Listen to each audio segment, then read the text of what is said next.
تمام سامعین و ناظرین کا خیر مقدم ہے اردو قواعد کی دنیا میں۔ مستقل کلمے کی چوتھی بڑی قسم فعل کے بارے میں آج ہم مفصل بحث کریں گے۔ فعل ہے کیا؟ فعل وہ کلمہ ہے جس سے کسی وقت میں کام کا کرنا یا ہونا زمانے کے لحاظ سے پایا جاتا ہے، جیسے احمد پڑھا، خط لکھا گیا، سوہن نے کتاب خریدی۔ اب آتے ہیں فعل کی اقسام کی طرف۔ فعل کے اقسام کو دو حصوں میں بانٹا گیا ہے، ایک زمانے کے لحاظ سے، دوسرا ہے معنی کے لحاظ سے۔ زمانے کے لحاظ سے بھی 3 قسمیں ہیں، معنی کے لحاظ سے بھی 3 قسمیں ہیں۔ زمانے میں فعل حال، فعل ماضی، فعل مستقبل۔ معنی کے لحاظ سے فعل لازم، فعل متعدی، فعل ناقص۔ فعل کی اقسام زمانے کے لحاظ سے 3 ہیں۔ فعل حال یا زمانہ حال، اس کو جان لیتے ہیں۔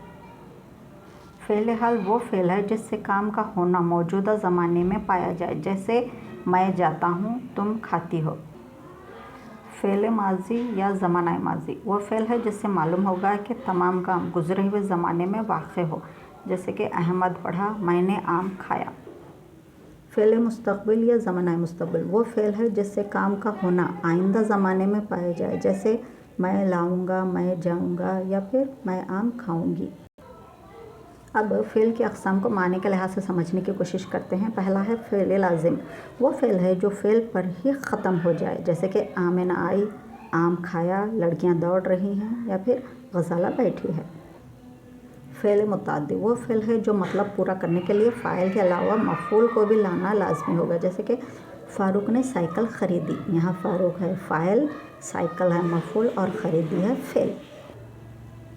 تیسری قسم فعل ناقص وہ فعل ہے جو پورا مطلب ادا کرنے کے لیے اسم یا ضمیر کے علاوہ خبر کو بھی ظاہر کرے، جیسے کہ قیصر بیمار ہے، وہ لڑکا جاہل ہے۔ قیصر اسم ہے، خبر جو ہے اس میں بیمار ہے ناقص، فعل ناقص۔ وہ لڑکا جاہل ہے، اس میں وہ ضمیر ہے، لڑکا اسم، جاہل خبر، ہے ناقص۔ آپ میرے چینل کو لائک، شیئر، سبسکرائب ضرور کیجیے۔